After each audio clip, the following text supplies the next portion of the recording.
Assalamualaikum warahmatullahi wabarakatuh.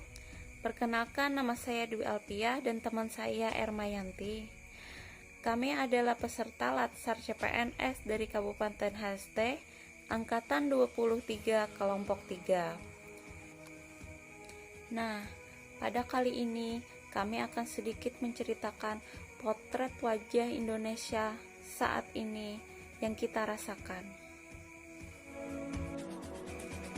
Ini kisah para pejabat yang merendahkan dirinya, yang menghamba harta benda dan menjadikan negara dan rakyat sebagai sapi perah belaka.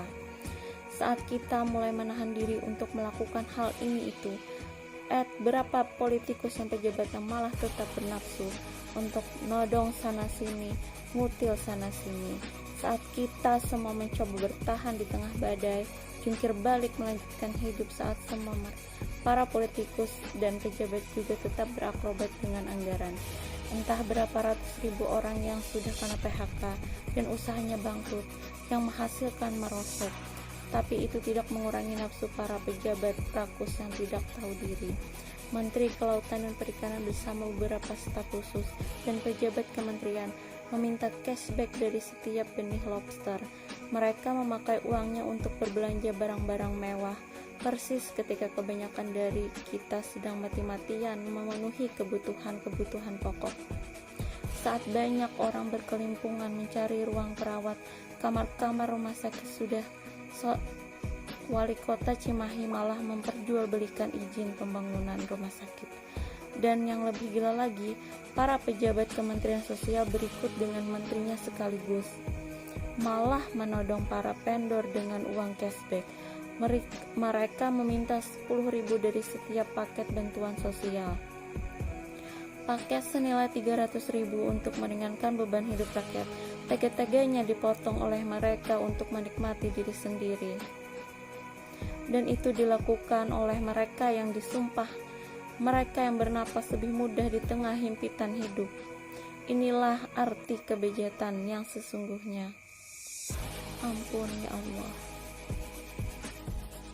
Sejak awal, dana triliunan rupiah yang digelontorkan dalam bentuk bantuan sosial memang rentan diselewengkan. Sudah banyak yang memprediksi potensi ini. Mungkin memang kita tidak kaget, tapi bukan berarti kita harus maklum. Bukan berarti kita tidak boleh marah.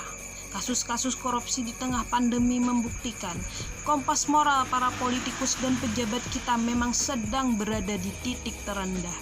Bahkan pandemi yang membunuh banyak orang, menyengsarakan banyak orang, tak membuat para pelaku menahan diri dari hasrat memperkaya diri sendiri. Pandemi justru menjadi peluang untuk menggarong kegentingan dan kedaruratan, justru jadi ruang baru untuk bertindak lebih brutal, lebih banal, lebih ugal-ugalan, dan lebih tidak tahu malu. Publik, kita semua justru dibebani pekerjaan tambahan.